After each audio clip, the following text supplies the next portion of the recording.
Bonjour, je suis Marlène. Bonjour, je suis Angèle. Nous sommes toutes les deux responsables des stages en entreprise à Capulis. Capulis s'occupe de trouver une entreprise selon différents critères. Les informations données par votre organisme d'envoi ou votre école sur votre cursus, vos compétences, vos expériences. Vos souhaits de stage qui sont transmis à Capulis par le formulaire d'inscription ou lors de l'entretien Skype avec l'une de nous deux.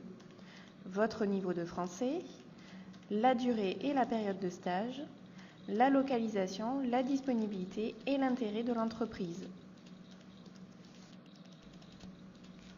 En fonction de tous ces critères, il est important de rester flexible et de s'adapter à ce que l'entreprise peut vous proposer. En effet, la décision finale et les missions proposées appartiennent aux entreprises. Très bientôt, nous allons vous accompagner pour votre première rencontre avec votre tuteur de stage. Les entreprises d'accueil savent que vous ne parlez pas français couramment, mais lors de ce premier échange, il est important que vous montriez que vous avez la volonté de vous améliorer et que vous êtes motivé. Aussi, restez positif et souriant et posez des questions.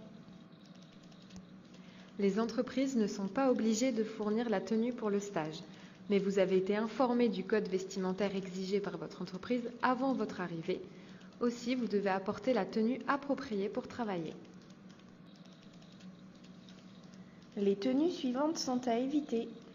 Les t-shirts trop voyants ou trop décolletés, les shorts ou jupes courtes, les jeans délavés ou déchirés, les casquettes ou lunettes de soleil, les tenues ou chaussures trop décontractées, le maquillage trop voyant. Pour les personnes qui ont des cheveux longs, il est mieux de les avoir attachés. Il est aussi préférable d'éviter les piercings et tatouages trop voyants. À la fin de l'entretien, assurez-vous que vous avez bien compris vos horaires. Il est important d'être ponctuel et d'arriver au travail quelques minutes avant l'horaire donné. Il vous faudra justifier toute absence ou retard au travail auprès de votre tuteur de stage et de Capulis. Si vous êtes malade, vous devrez aller chez le docteur et demander un certificat médical à remettre à votre entreprise et à Capulis.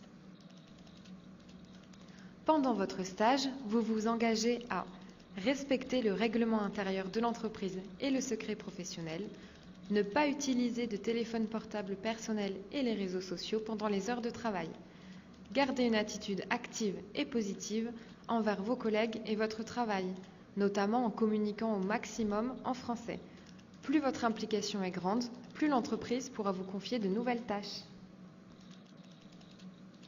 Pour rappel, en France, le temps de travail par semaine est de 35 heures ou 39 heures pour certains secteurs comme l'hôtellerie, la restauration et le tourisme. C'est l'entreprise qui décide de votre emploi du temps. Il est possible de travailler le soir et le week-end, mais vous aurez 2 jours de repos par semaine. Si vous êtes mineur, les règles sont un peu différentes. Votre temps de travail par semaine est limité à 35 heures. Il est aussi possible de travailler le week-end, mais vos 2 jours de repos sont toujours consécutifs. Et vous ne pouvez pas travailler après 22 heures le soir et avant 6 heures le matin. Si vous rencontrez une difficulté, la première étape est d'en parler avec votre tuteur de stage. Si cela ne s'améliore pas, contactez votre responsable stage à Capulis. Il vous apportera son soutien dans la résolution des problèmes. N'oubliez pas que cette expérience demande un temps d'adaptation. C'est pourquoi les 2 premières semaines peuvent être parfois un peu difficiles. Dans tous les cas, il vous sera demandé de rester dans l'entreprise jusqu'à nouvel ordre. En effet, le programme Erasmus+ exige que vous soyez en stage pendant l'intégralité de votre séjour. Et voilà, vous avez toutes les clés en main pour faire de votre stage une expérience réussie. Alors maintenant, à vous de jouer!